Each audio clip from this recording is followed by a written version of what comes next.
Good morning, Jedis and Conway Cougars. Today I will be reading chapter 15 of Small Spaces. It's kind of a long one. Get ready. Let's find out where those skeletons were taking all the kids. What? Snapped Brian, jerking awake himself. Ollie, what? Ollie was still breathing hard. Even though it was cold, she had fear sweat on her face. She wished she could brush her teeth. Nothing, she said. Just a dream. You were screaming, said Coco. She looked as though she'd been awake before Ollie yelled. Must have been a pretty bad dream. Yeah, said Ollie. She didn't want to say anything about her dreams. She sat up. There was just headroom for it, and looked around her. Flat morning, light trickled into their little cave. They had slept in one tangled and uncomfortable pile. Ollie's skin felt clammy. Her leg was asleep. Brian sat up and said, I was really hoping last night was a nightmare. I was looking forward to waking up in bed. Me too, Ollie admitted. But we're here, said Brian. Not a nightmare. No, said Ollie. How do you know, Ollie asked Brian. You believe the bus driver. You went out in the woods and all this happened. You were right. But how could you have guessed? It's a long story, said Ollie. I'll tell you, but I have to pee first, and I'm hungry. They all looked nervously at the mouth of their little cave. Do you think they're gone? Coco asked. Cautiously, she poked her head out. I can't hear anything. She crawled all the way out, stood up slowly. Seems okay, she said. Ollie, feeling nervous, crept out of the cave, trying to stamp, feeling back into her leg. Brian emerged in her wake, breathing on his cold fingers. Ollie didn't know what she was expecting. Some sign of their kidnapped classmates, at least a stray glove here and there, but there was nothing except for churned up leaves and their three selves. The sky was the color of snow, but without the sparkle. The air was chilly and damp, and Ollie wished she'd worn warmer clothes. Coco was nowhere to be seen. Ollie turned in a circle. Coco, where? I'm up here. Coco had scampered atop the boulders that had formed their little rock sanctuary. No sign of the others. Ollie was impressed. The rocks were steep and slippery. Brian whistled. How'd you get up there? Coco peered down. She looked. Ollie saw, with her surprise, happier than she'd ever looked at school. I was a junior rock climbing champion back home. I never climbed outside, just in the gym, but I liked it. I had friends and everything, but people here only climb outside, and my mom says it's not safe. I haven't climbed in a while. I miss it. Coco giggled, a strange sound in the grim forest. If only my mom could see me now. Can you see anything up there? Ollie asked. Coco on the rocks was pretty confident for a tiny person who was so clumsy on the ground. She turned in a circle, squinting. Trees, she said. Trees, and Coco paused. The river, she cried triumphantly. Just there, I can see it shine, and something red. The farm. We're not lost. Leith Creek, said Brian, and Misty Valley. We should go down to the farm, get help. Do your phones work? Mine still doesn't. Ollie checked. No service, it said, with dashes where the time had been. I don't have much battery either, she said. She turned her phone off again. Might as well save what's left. Brian was doing the same. Brian was right. They should head down to the farm. Ollie glanced at her watch. River, it said. And a new countdown had started. 6 hours, 37 minutes, and 41 seconds. Coco skidded down the side of the boulder and landed on her feet. My phone doesn't work either, she said. I checked this morning. Where do you think the others went? Coco shivered suddenly. No idea, but we've got to get help, said Brian. The police will have sniffer dogs and things. We went over to the tree in the direction Coco had pointed and pulled off a strip of bark, making directions of the farm. He must actually be in the Girl Scouts, Ollie thought, remembering the Eagle Scout comment the night before. That might take too long, Coco pressed. They were kidnapped by scarecrows. We have to help them. Apparently, Coco had no grudges for the gum or the notebook or a dozen other things. Ollie felt a reluctant admiration for Coco Zentner. Right? About that, said Brian. Ollie, how did you know about getting away and hiding in the scarecrows and everything? If it weren't for you, we'd... He trailed off. Yeah, Coco chimed in. Thanks for saving us. Ollie hadn't thought of it like that before. You're welcome, she said awkwardly. I don't know, not exactly, but hang on, I have to pee. She went behind a tree like a camping trip. When she came back, Coco was looking like she wanted to do the same, but was really embarrassed. Go on, said Ollie, amused. It's better than the gas station bathroom. Coco went and came back fast. No, it's not, she said, sneezing. It's cold and wet. Ollie grinned and plunged into the story of stealing small spaces of Beth, Caleb, Jonathan, and the Smiling Man, of the strange similarities between Misty Valley and Smoke Hollow, of the bus driver's warning. She pulled the book out and let them read the epigraph. So let me get this straight, said Brian when she finished. Jonathan made a deal with this guy, the Smiling Man, who brought his brother back to life. Then Jonathan disappeared, and then his brother disappeared, and then the schoolhouse fire kids disappeared, assuming they weren't burned to death. So what, have we disappeared now? Maybe, said Ollie, put so clearly she wasn't sure. I mean, the book was right about the mist rising and stuff, and about avoiding large places at night. If we hadn't found the cave, we'd been grabbed too. Is this all because the Smiling Man then? Whispered Coco. Who is he? Do you think he's around? 100 years later? I don't know, said Ollie slowly, wishing she could say, of course not. Maybe, well, the bus driver said his people are coming. Those be the scarecrows, I guess. Maybe they work for the Smiling Man? Or it could all be a coincidence, said Brian impatiently. In math, when two angles coincide and they fit together perfectly, Ollie said. All this has to fit together too somehow. A small frown appeared between Coco's pinkish eyebrows. But the schoolhouse fire kids didn't make a bargain or summon the Smiling Man or anything, did they? Neither did we. So why? Why us? I don't know, said Ollie. Deliver us from evil, Brian said suddenly and crossed himself. The girls looked at him. What? He said. I'm not a good Catholic, but maybe God is listening. Maybe, said Coco. She shivered again. I wonder who else is listening. I hope not the scarecrows. They all glanced around at the silent forest. They could see no one but themselves. Well, said Ollie, if we've disappeared, can we assume that this place is somewhere else? Like a horrible sort of Narnia?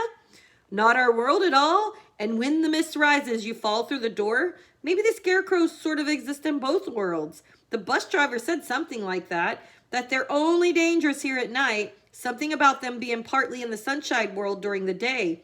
Even to Ollie, it sounded too far-fetched. Narnia, said Coco, sounding puzzled. What's Narnia? The provinces go to Narnia through the wardrobe when it's under the control of the White Witch, said Brian. That's why it's always winter but never Christmas. Don't you read? I don't like novels, said Coco with dignity. I like books that tell you about real things. So you think the Smiling Man is the White Witch? He controls this place? Is that what you mean? Ollie hadn't thought of it that way. She didn't even know if the Smiling Man was real. Someone has to be doing this, Coco continued. Maybe the scarecrows are like robots and someone is pulling strings. A White Witch, the Smiling Man. Robots don't have strings. That's marionettes, said Brian. Whatever, said Coco. Then Brian said slowly, if you're right, then maybe there's not help waiting at the farm. Maybe that's where the puppet master is and it's worse. But if there are any answers, they have to be on the farm, Coco said. Not here in the woods. And she added practically, we can't stay here. We'll starve. Not today, said Ollie. She pulled out her lunchbox. She was getting hungry anyway. 3/4 of a huge turkey sandwich, a chocolate chip muffin, carrot sticks, a bag of homemade granola, a slice of pumpkin pie from the farm, peanut butter cookies, all nestled in her big unicorn lunchbox. And Ollie had never in her life been more grateful for Dad's overpacking. I have this, she said. We should eat the turkey sandwich soon. Anyway, the meat won't keep. Coco was rummaging in her own backpack. She pulled out a large bag of trail mix. I have this. They both looked at Brian. He scraped a foot in the leaves. I ate my snacks yesterday, he said, a little shamefaced. I got hungry on the bus. Boys, Ollie and Coco had the same thought at the same time. They looked at each other and Ollie almost laughed. Right, she said. We should eat and then make a plan. That's what her mom had always said on hiking trips. If ever you're lost, think of your basic needs first. Are you hungry? Are you thirsty? Are you hurt? Ollie wished for the millionth time that her mother were there. You can't eat all our food, said Coco to Brian, holding her trail mix a little defensively. We have to make it last. Brian looked offended. I'm not that dumb, he said. Hey, we shouldn't argue here, said Ollie to both of them. We need to keep our heads. Coco relented. I'm hungry too. It was a kind of an apology. I won't eat all the food, said Brian, still cranky. Ollie passed around hand sanitizer and handed pieces of a sandwich. I know it's not very breakfast-ish, she said half apologetically. But Brian and Coco were already eating. This is fantastic, said Brian, munching on his sandwich. I like Thanksgiving and brown bread. My dad baked the bread himself, said Ollie, trying to suppress the surge of longing. On winter weekends, her dad would get up before anyone else and get the fire going. Then he would drink coffee, watch the news, and start mixing pancake batter for breakfast. Gingerbread, buttermilk, sometimes cornmeal. The smell would wake Ollie up and she would pad downstairs just in time to catch the first pancakes coming off the griddle. Then she and her mom would play chess while her dad flipped new pancakes and edged them both on. Her dad was probably frantic, Ollie thought. He would have spent the evening waiting for the bus that never arrived. People would be looking for them. They would be searching the farm, checking the road in between, looking for Rex. They might find the bus, but Ollie was pretty sure they wouldn't find any people. The mist had risen and they had disappeared, like Caleb and Jonathan, like the schoolhouse fire kids. But there had to be a way out. There had to be. Coco was eating her quarter of the sandwich in tiny bites. Brian had already finished his. Ollie slipped from her water bottle, then passed it around. Coco and Brian gulped the water. Being terrified makes your mouth dry. Hey, slow down, said Ollie. The water might have to last the day. She wasn't going to think about the night. Surely they'd be home by then. Sorry, said Coco, handing the bottle back. It was more than half empty. Ollie tried not to worry about it. They couldn't do anything just then anyway. She collapsed her lunchbox again and put it away. So, she said, what now? We need a way out, said Brian. What about the others, cried Coco. We need to get help first, said Brian. What are we going to say if we do find help, asked Ollie. Our classmates were kidnapped by some evil demon scarecrows. Please help us? Maybe not exactly that, admitted Brian. But what else are we going to do? We can't help anyone if we're dead. And Ollie, your water bottle is not going to last forever. You're not wrong, said Ollie slowly. She glanced down at her watch. 5 hours, 29 minutes, and 37 seconds. And the river. Let's head to the creek then, she said. It runs by the farm. It's a source of water and it's downhill from there, so it means an easier day. All the while she was making reasonable arguments, a thought was creeping in the edges of her awareness. Was her mother's broken watch helping them? I think Ollie's right, said Coco. We can't stay here, and maybe there'll be people there, or a clue, or something.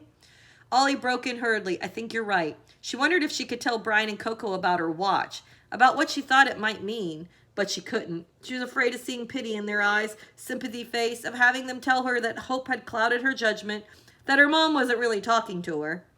Even a featherbrain is right occasionally, said Coco a bit sourly. Brian grinned. It's because you're so little and pinkish that people think that. You think that, said Coco. Not anymore, said Brian. There was a slightly awkward pause. I don't have a better idea, said Brian. Then let's do it, said Ollie. She picked up her backpack. Okay, said Coco, grabbing her own backpack, but I really hope you guys know what you're doing. Nope, not at all, Ollie thought. She looked up at Brian and saw him having the same thought. She grinned suddenly. You can't, she decided, be super scared for very long before you start laughing or crying. And indeed, Brian snorted, and then they both were laughing, and Coco was staring grumpily between them. Her pink, pale hair stuck up like she was a fuzzy baby bird, and somehow that made Ollie laugh even harder. A sudden wind picked up and raced through the trees, bringing a splat of rain. The cold drops slid under her jacket and her collar of her sweater.